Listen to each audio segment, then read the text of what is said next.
It's news time. Information is power. The current, the news headline. Kanu's trial. One reason why Nnamdi Kanu may be found guilty of the charges against him. The news in full. There are reasons why the court may find Nnamdi Kanu guilty of the charges against him. And the first reason is the presence of compelling evidence. Reports show that the security personnel and prosecution counsel have substantial evidence. Evidence is a strong reason why someone may be sentenced. Reports show that the federal government and the prosecution counsel have both demonstrative, documented and real evidence against Nnamdi Kanu.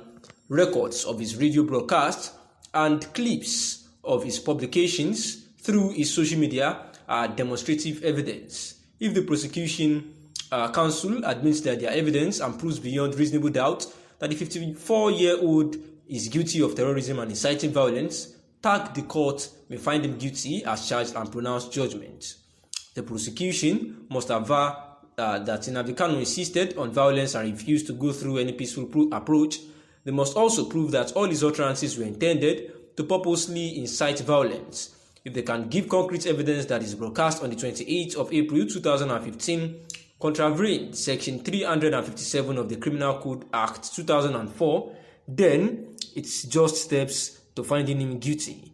Good evidence must be provided that Nnamdi Kanu committed and acted in furtherance of an act of terrorism by broadcasting that in 2 weeks, what will happen will shake the world, people will die and the whole world will stand still, mark my word. The utterance is an offense that is contrary to and punishable under Section 1(2) of the Terrorism Prevention Act, Amendment Act 2013. Nnamdi Kanu has up to 7 count charges against him, and for every charge that the prosecution counsel proves beyond reasonable doubt that he committed, the more his chances of being found guilty increases. Jari Ajayi listed 2 areas the Buhari administration needed to follow, which are security and also the economy. The group in its statement had urged the Nigerian government to intensify efforts to tackle the rate of insecurity across the country. Through its spokesperson Abdulaziz Suleiman, the group believes that every general, that is the coalition of the northern groups on Sunday, had already said that 2023 general elections could only be held in expectation of every Nigerian, was that the government would bring a conclusive end to the daunting security challenges that characterized the country in the past few years.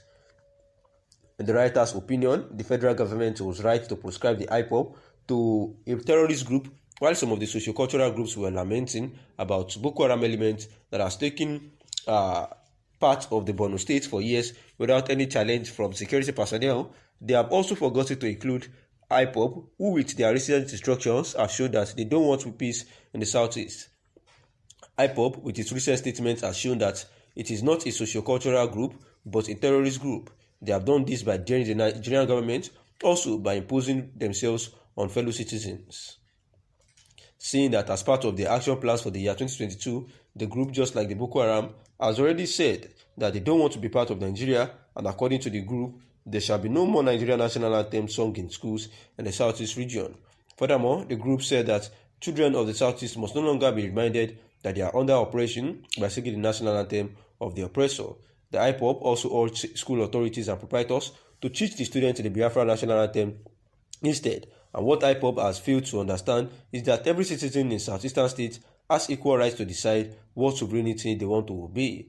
IPOB has to understand that the southeast can and will never be a Biafra land, because in Nigeria there is only one sovereignty, and it is the federal government. Their propaganda of oppression is baseless, because they are the ones oppressing innocent citizens in the southeast.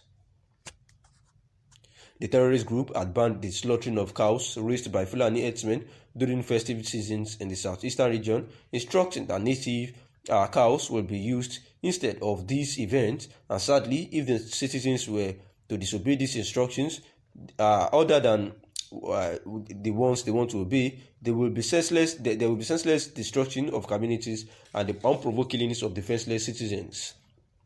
Innocent and vulnerable people will face the full terror of these criminals if they went ahead and slaughtered cows raised by Fulani herders, and IPOB is trying to create disunity amongst the southeast and the North. And this is why the writer is of the opinion that the federal government was actually right to have proscribed the indigenous people of Biafra, as a terrorist group in the year 2021, because they have not proven to be a sociocultural group in the country, saying that the coalition of the northern group, the Ohanize and the Afenifere Middle Belt Forum, with respect to their own individual assertions this year, had shown that in this new year, they had shown that truly Muhammadu Buhari must tackle insecurity and also the ailing economy of the country. But with respect to the few instructions given by the IPOB, the writer is of the opinion that they do not want peace and the federal government would be right in whatever action it takes against them, reiterating that there is need for the police. There is need for the government to end politically or thereabouts to ensure that immediately peace and prosperity returns to the country. A summary of the Middle Belt Forum meeting was that, through the national president, Pogo Bitros, says that they have continued to suffer severe and persistent attacks from the gangs of murderous herdsmen, and that this can no longer be tolerated because it is becoming a trend in the states within the Middle Belt region, consisting of Benue, Adamawa, amongst others, and therefore there is need for the federal government to live up to responsibility this 2022 to ensure that insecurity comes to an end. Same as the Ohanize, Indigo had actually said through the National Publicity Secretary, Chidiozi Ugbonaya, that they need to ensure that injustice comes to an end, the federal government needs to ensure that injustice comes to an end in this year, 2022, and also the Afenifere group, through its publicity secretary, that is Jare Ajayi, said that the Buhari administration must use the remaining part of 2023 before their tenure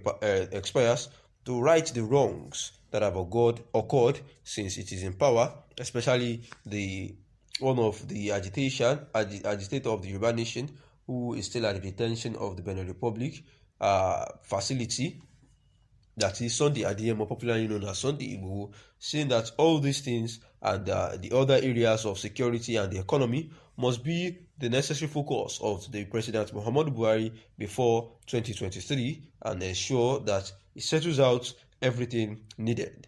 The coalition of Northern Group as well says that there is need for the Nigerian government to intensify efforts to tackle the rate of insecurity across the country, and through its spokesperson Abdulaziz Suleiman says that even for the 2023 general elections, that they expect that security challenges that have been characterized for the past few years should be brought to a stop. And also, the writer says that the IPOB, having declared that they do not want national anthem and other things to be played in the schools, have to take a second look to it.